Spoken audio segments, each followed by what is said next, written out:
Ready to make some soap and learn something about the state of Massachusetts?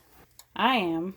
So since you're here, you might as well too, right? Before I get started, I will let you know what's going to be in this soap. In this cute little jar, we've got some goat milk, some white kaolin clay, some sodium lactate, and powdered sugar. We've also got our fragrance oil in there, and the fragrance I'm using is white tea and berries, which has top notes of raspberry, blackberry, and mandarin, middle notes of white tea and rose, and base of vanilla and ylang ylang. I still haven't bothered to look up what that is. I should probably look that up because I mostly just kind of make fun of the name, but we're going to be coloring the soap with 3 different colors. This is a pink. I'm thinking it's going to be darker than what you see there. And we've got some blue, and we've got some green. In my lye water, I've got black tea, and then a pinch of Tussa silk fibers, brewed tea, and tea leaves. You can see the leaves. Now, if you pay attention to our Massachusetts study today, you might be able to tell me why I chose some of these ingredients and colors. So, let's get started. State of Massachusetts, abbreviated MA, joined the United States on February 6th, 1788. They've got a couple of different nicknames here. First one is the Bay State. It's called this because of its proximity to several large bays. It's also referred to as the Pilgrim State in reference of the settlement of the Pilgrims. In 1621, the first Thanksgiving was held. Massachusetts is also known as the Puritan State because of the Puritan immigrants who arrived in Massachusetts looking for a place to practice their religion where they would not be subject to persecution.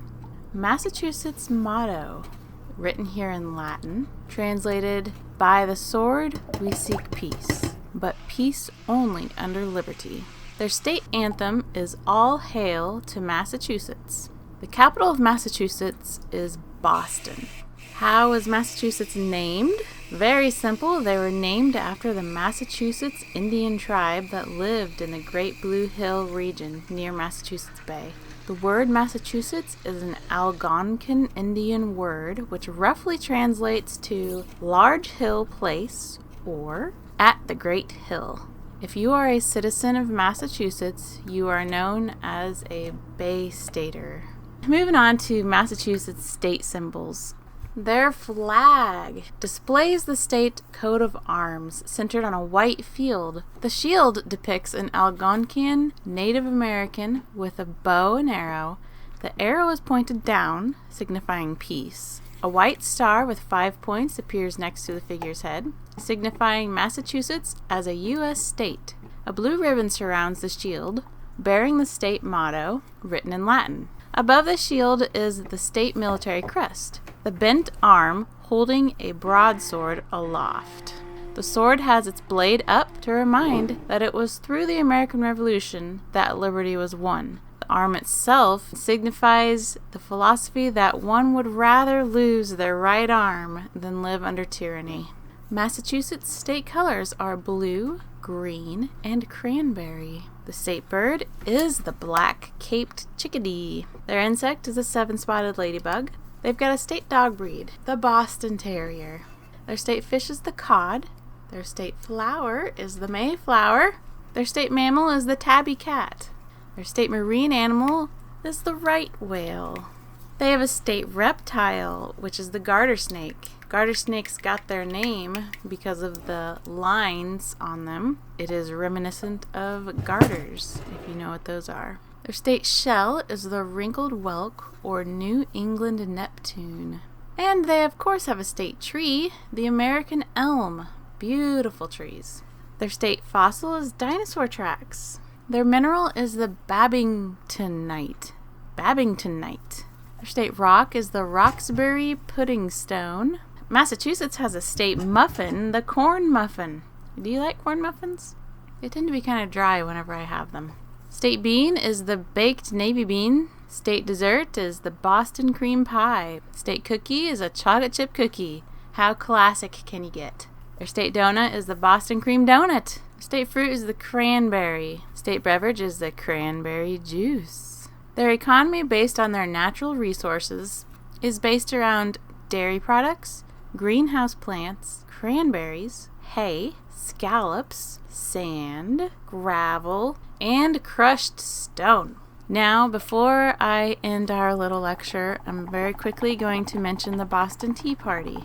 I'm not into politics, and the Boston Tea Party is a very political piece of history, but in a very, very, very short summary, December 16th, 1773, the Boston Tea Party was an incident in which 342 chests of tea belonging to the British East India Company were thrown from ships into the Boston harbor by American patriots disguised as Mohawk Indians. The Americans were protesting both a tax on tea, taxation without representation, and a perceived monopoly of the East India Company.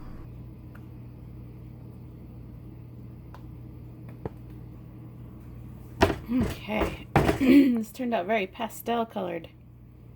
Do our first little slice here. Ah, okay. Looks like a modern art. Let's see how it changes as we get farther. I probably should have done a little more stirring with my stick. Oh, that looks pretty cool. I like that. That looks nice.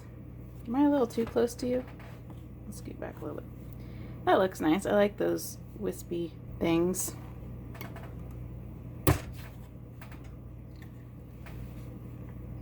Oh, there we go.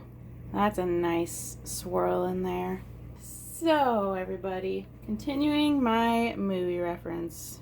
Little Women, which is originally a novel written by Louisa May Alcott. And this was a book published in 1832. Therefore, I believe it would be considered public domain. The story is a coming-of-age classic, telling the story of 4 sisters growing up in Civil War America.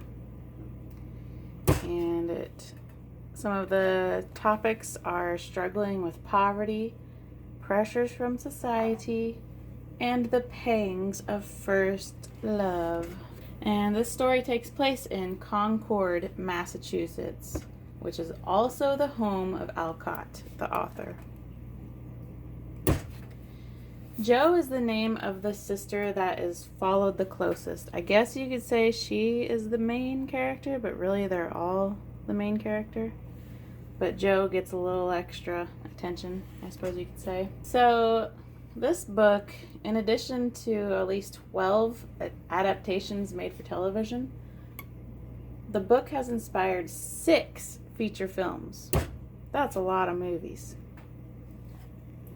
The first one was a 1917 British silent film. Look at these beautiful swirls. Does this make you think of Massachusetts? It really doesn't make me think of Massachusetts. It makes me think of candy. So that British silent film, the actress who played Jo was named Ruby Miller. Then the second feature film was a 1918 American silent film. And Jo was played by Dorothy Bernard. Boy, those are some old movies. Over 100 years old, everybody. The third feature film was a talkie, as you would call it, from 1933, filmed during the Great Depression.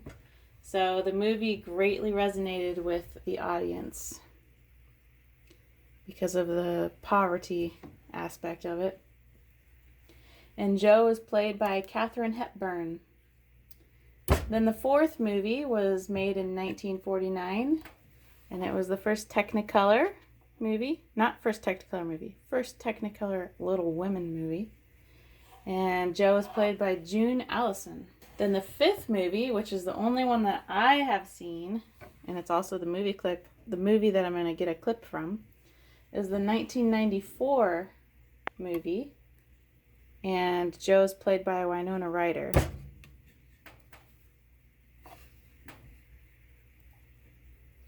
Then, last year, in 2019, was the sixth movie.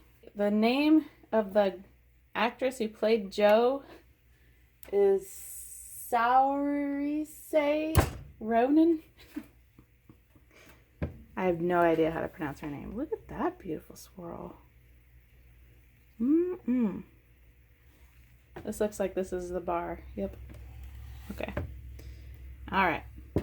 So here's my question that I ask my people who watch my state soap videos.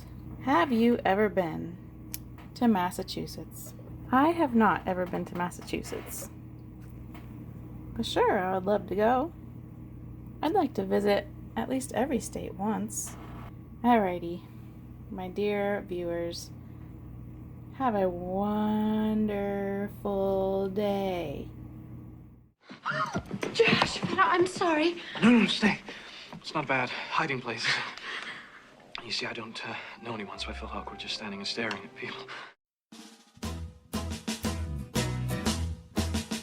All hail to Massachusetts, the land of the free and the brave. For Bunker Hill and Charlestown and the flag we love to wave. For Lexington and Concord and the shot heard round the world. All hail to Massachusetts, we'll keep her flag unfurled. She stands upright for freedom's light that shines from sea to sea. All hail to Massachusetts, our country 'tis of thee. All hail to grand old Bay State, the home of the bean and the cod, where pilgrims found a landing and gave their thanks to God. A land of opportunity in the good old USA, where men live long and prosper and people come to stay. Don't sell her short, but learn